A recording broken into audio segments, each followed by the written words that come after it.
Hello everyone. Hope you remember that we have already dealt with the various types of functions, that is a real valued function, a non-negative function, a set function and a totally additive function. So a real valued function is a function whose range is the set of real numbers. A non-negative function is a function whose range is the set of non-negative numbers. A set function is a function whose domain is a set of sets, and a totally additive function is a function satisfying the property P of A union B union C is equal to P of A plus P of B plus P of C. Now we are introducing a new concept known as a measure. A measure is defined as a function which is real valued, non-negative, totally additive and is a set function. Or in other words, a measure is a real valued, non-negative, totally additive set function. So any function satisfying all these four properties simultaneously is known as a measure. Now we are going into the axiomatic approach to probability. Actually, the axiomatic approach is a more theoretical way of defining a probability. We have seen different ways in which probability was defined, and axiomatic approach is more a theoretical method of defining probability, or it can be also considered to be a measure approach to probability. That is, probability or the concept of probability is defined as a measure in axiomatic approach. Probability of an event is measured or is considered as a measure, and it is a more theoretical approach. Here we are defining probability as a function. Instead of writing f of x or f of a, here the function probability is denoted as p of a, or generally we can simply write it as p of dot. So instead of f of a or f of x, here the function probability is denoted as either p of a or simply as p of dot. That function is defined between the sets sigma field of events and positive real numbers. Actually, you have to understand one thing. Probability comes into existence only in the case of a random experiment. Once we have a random experiment, surely there will be a sample space S. And if we have a sample space S, we can find a sigma field of events. Hope you remember that. We have already found out the sigma field of events using the name beta.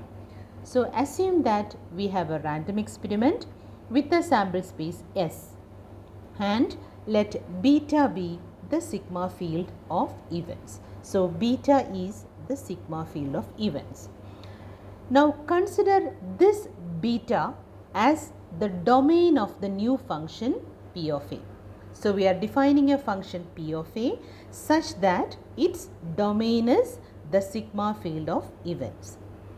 A function is always defined between a domain and a range. For probability, the range is the set of positive real numbers. Actually, it is not the total set of positive real numbers, it is actually the set of positive real numbers lying between 0 and 1. We will come to that later. So here, in axiomatic approach to probability, we are trying to define probability as a measure or as a function with the sigma field of events as the domain and positive real numbers as the range. So it is a function defined between these two sets. Now we are coming to the precise definition of a probability measure. Please remember, a measure is any function that is real valued, non-negative, totally additive, set function. All these four properties together form a measure. Now we are going to define the probability measure. So since it is probability, there will be a random experiment. So we assume that there is a random experiment and S is the sample space associated with that experiment. Let beta be the sigma field of events and let P of A be a function defined from beta to the set of real numbers R. As we said here, the function P of A is defined with beta as the domain and set of real numbers as the range. Now, we call P of A as a probability measure if and only if it satisfies three conditions. These three conditions are known as the axioms of probability. Axioms of probability. Since probability is based on these three axioms, we call this as the axiomatic approach to probability.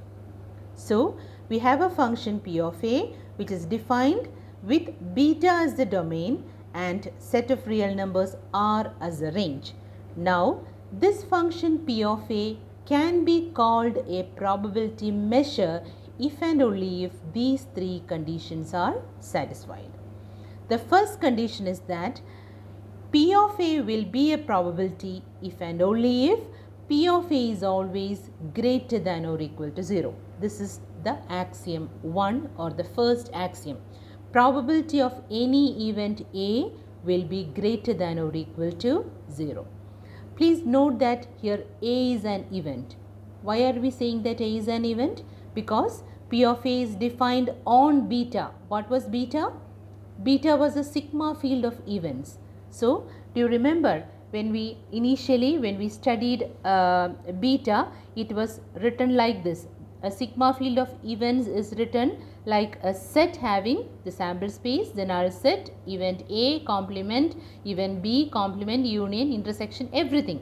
So, all the elements of betas are actually events. So, here when we say P of A is from beta, so surely A is an event.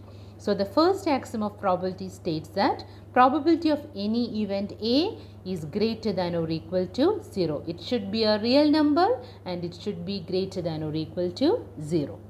The second axiom of probability states that probability of the sample space will always be equal to 1.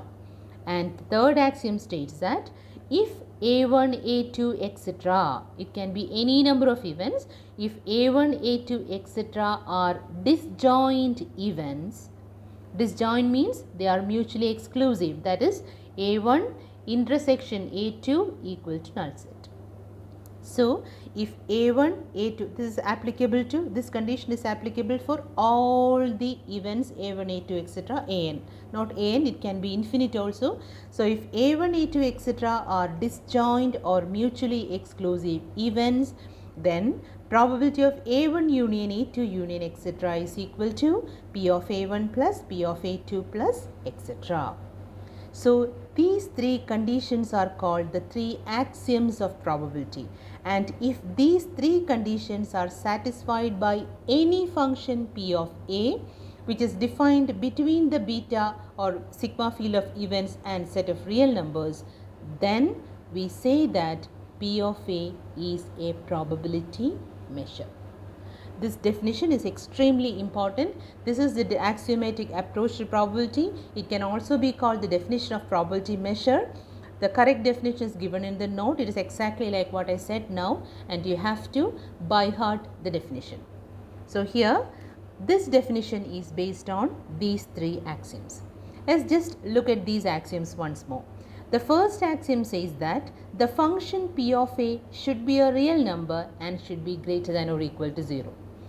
When P of A means the value of P of A. The value of P of A means the range of P of A. Surely, the range is a set of real numbers, and once we use this condition along with that, the range becomes the set of real numbers which are non-negative. A function with non-negative set of real numbers as its range is called a real valued non-negative function. That is, the first and second conditions are automatically satisfied with this axiom. Now consider the third axiom. The third axiom says that P of A1 union A2 union etc. is equal to P of A1 plus P of A2 plus etc. Do you remember? This is actually the condition for totally additive. So if this condition is satisfied by P, then naturally the last condition of total additivity is also satisfied. So when by saying these three conditions, actually what we are doing is that we are making P of A satisfy the conditions of a measure. Now there is one more condition that is left to be satisfied, which is a set function. Just look, P of A, what is a set function? A function whose domain is a set of sets. Think of P of A. P of A is defined on beta. That is, beta is the domain of P of A. And what is beta? Beta is actually a set of sets. So naturally, beta is a set of sets. P of A is defined on beta. So naturally, P of A becomes a set function. That is, all the four conditions of a measure are satisfied by the function P of A. Therefore, we call P of A as a probability measure. So that is why this concept defines probability as a measure. So from axiom 1, we can conclude that P of A is a real valued non-negative function. Axiom 3 states that it is totally additive, and since it is defined on beta, it is also a set function. Therefore, we can safely conclude that P of A is a measure. So this is the axiomatic approach or the axiomatic definition to probability. Thank you.